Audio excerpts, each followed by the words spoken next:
కాల్మనీకి సంబంధించి వైఎస్ఆర్సీపీ కార్యాలయంలో ఆ పార్టీ ఎమ్మెల్యే రోజు మాట్లాడుతున్నారు. ప్రస్తుతం లైవ్ చూద్దాం. మాట్లాడొచ్చని కోర్టు ఉత్తర్వు ఇచ్చిన తర్వాత కూడా దాన్ని ధిక్కరించిన విధానాన్ని కూడా మీ అందరూ చూశారు. ఎందుకంటే చంద్రబాబు నాయుడికి కూతురు లేదు కాబట్టి ఆ కూతురు విలువ ఆయనకు తెలియదు అని నేను చాలాసార్లు చెప్పాను. అదే నిజం. ఎందుకంటే ఒక ఆడపిల్ల ఉంటే ఆడపిల్ల విలువ వాళ్ళని ఎలా గౌరవించాలన్న సంగతి కూడా ఆయనకు అర్థమై ఉండేది.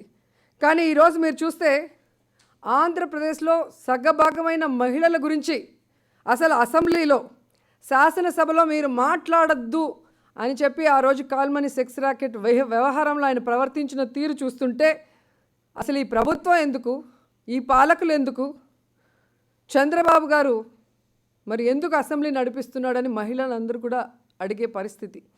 ఎందుకంటే ఈరోజు అసెంబ్లీ చూస్తున్న మహిళల్లో ప్రతి ఒక్క మహిళ కూడా మహిళ వ్యతిరేకిగా ఒక మహిళ మీద కక్ష సాధింపు చర్యగా చంద్రబాబు నాయుడు ఎలా ప్రవర్తిస్తున్నాడో వాళ్ళందరూ కూడా గమనిస్తున్నారు.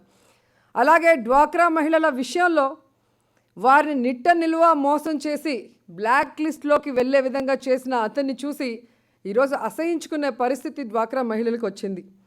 అలాగే కాల్మనీ సెక్స్ ర్యాకెట్ వ్యవహారంలో తన ఎమ్మెల్యేలు ఎమ్మెల్సీలు తన పార్టీ నాయకుల్ని కాపాడుకోవడం కోసం ఏ విధంగా అసెంబ్లీని అడ్డంగా పెట్టుకొని వాళ్ళందరినీ కూడా కాపాడుకుంటూ మహిళలు ఎట్టుపోయినా పర్లేదు, ఏ నరకంలో పడిపోయినా పర్లేదు అని మహిళా వ్యతిరేకగా ఆయన ప్రవర్తించిన తీరు చూసి ఇతనిగా మనం ఓట్లు వేసామని మహిళలందరూ కూడా ఈరోజు తల పట్టుకునే పరిస్థితి వచ్చింది.